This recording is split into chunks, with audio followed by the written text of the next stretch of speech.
sure I know the difference between them in a real sophisticated way, why this piece is more important than that piece or what this represents. And there's a sort of an air of mystique in walking into a classical music concert, that the people sitting next to you know what they're talking about, that they sit with their eyes closed and they listen and their eyes move up and down at the certain moments. And you're sitting there looking at them, wondering if I should be feeling something that I'm not, or this is something that's important.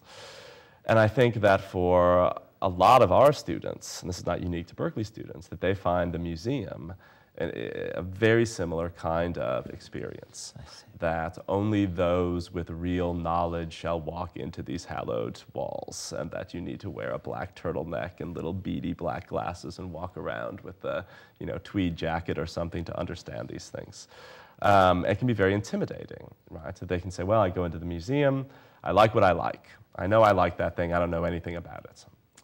And so I think that our job is essentially twofold. One is to continue to encourage them to like things and not like things completely in a subjective way.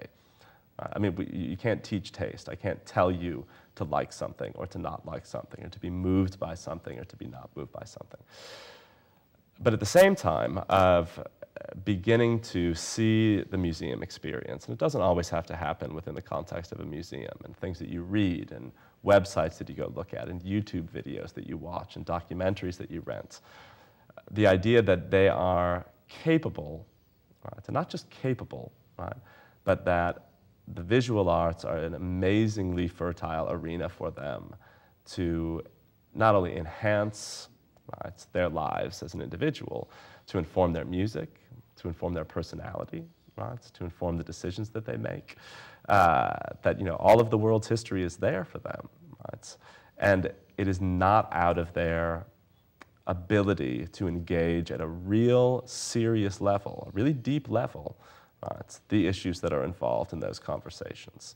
And that kind of liberation is not really the correct word to use, sort of give them the authority to have the self-confidence to explore these things, snowballs for them, right? And again, I think what I encourage them to do, and what I hear that a lot of them do take advantage of, is that with the museum, if it's a rainy day or you're in the neighborhoods, because it's free for them, that go peek your head in, go look at one painting, right? So you can be in and out of there in 20 minutes, right? And have an incredible experience. You don't have to feel like you have to see everything because you live here. You don't have to spend 5 hours there, right? Go spend 10 minutes. Go look at one thing. Go spend an hour. Right? Make it a part of your regular course of business, right? And how you define yourself as a person, right? And in many ways, for me, that is the most satisfying part of hearing from former students, is that, oh, I went to this exhibit somewhere. Like, for me, that's the best. And they're not going to remember the names of all these people that we learn about in class, or that this statue was made in 1650 by this guy, or that painting was made in 1428. And if they do, that's great. If we manage to make thinking about these things a part of how they define themselves, that's the greatest thing that we can give to them. It's remarkable, Ross. Your experience is so similar to mine. Let me share with you, for example, something that was unraveled right in front of my eyes. I think it was yesterday. I'm teaching a course called Eastern Philosophy. So when the course first started, the reading was prohibitively, it was an overload. And they did not read all the material that I gave them in the way that I wanted them to. So I just mildly, but very lovingly, chided them somehow. I essentially told them that this time I'm going to go around when we meet again. I'm going to check and see that the texts are read, and in that the paragraphs are underlined, and in that any student who doesn't do this will be properly reprimanded. I was only joking, but they took me seriously. So, 3 weeks later, they literally begin owning the text. What they did, which I had never seen anywhere, not even at Brown, not even at Harvard, where I have taught, is that they brought in this intensity and consistency of practice when they do their gigs directly to the text. Can you imagine what the implications of this consistency of practice did to the art of reading? One particular student, whom I asked to report on 15 pages only, read these 15 pages like musical notes, mastered. I will never forget this. I haven't even seen this at Brown, from which I learned that you're quite right. What we need to do, as a matter of fact, is draw out these internal resources that they have, the discipline, the consistency, the passion, the curiosity, the creativity, directly to the readings that we expect them to do. All that we have to do is give them the material, not treat them peculiarly as musicians, but as smart human beings who are interested in matters more than music. The product is what you are describing, greatness, interpretive greatness, and a gift, a musical gift that the non-musician does not have.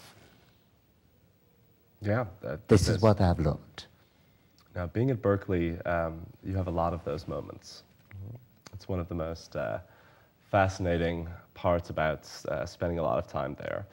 And for me, what I always find fascinating, and I always promise myself that I'm going to do this more often, that we are introduced to these students in a context that is not their focus, right?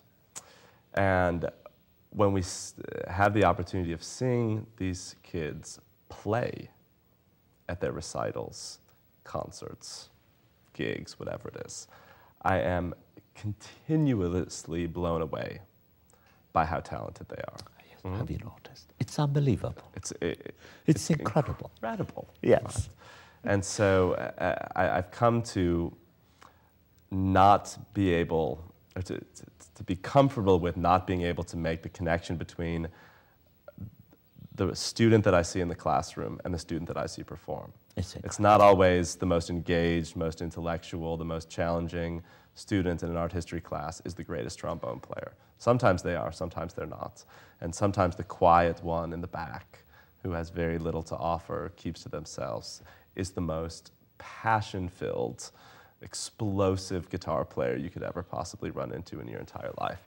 I am incessantly surprised at watching the relationship between those two experiences. What makes it being there so exciting. We have about 9 minutes left, and I would be remiss, of course, if I don't treat my curious audience to the other coats that Russ wears. He's also an incredibly acute, I should say, student of the new technologies. And he has a project that I believe is called the Pro Arts project. I would like us to spend the next 18 minutes in any way you want for you to introduce this project to my audience. Stay tuned then. What is coming is even more exciting than what you have heard already. Oh, there's a build-up. For the past several years now, alongside teaching at Berkeley, I've also been the executive director of an organization that's called the Professional Arts Consortium, the Pro Arts Consortium. And Pro Arts is made of 6 arts colleges here in Boston, including Berkeley. We are Berkeley College of Music, the Boston Architectural College, the Boston Conservatory, Emerson College, Massachusetts College of Art and Design, and the School of the Museum of Fine Arts, Boston. And Pro Arts runs a series of programs across all 6 of these schools. One of the most tangible opportunities is that students from each of the schools every semester can take courses at the other member schools that make up the group. So we can have musicians taking poetry classes, painters taking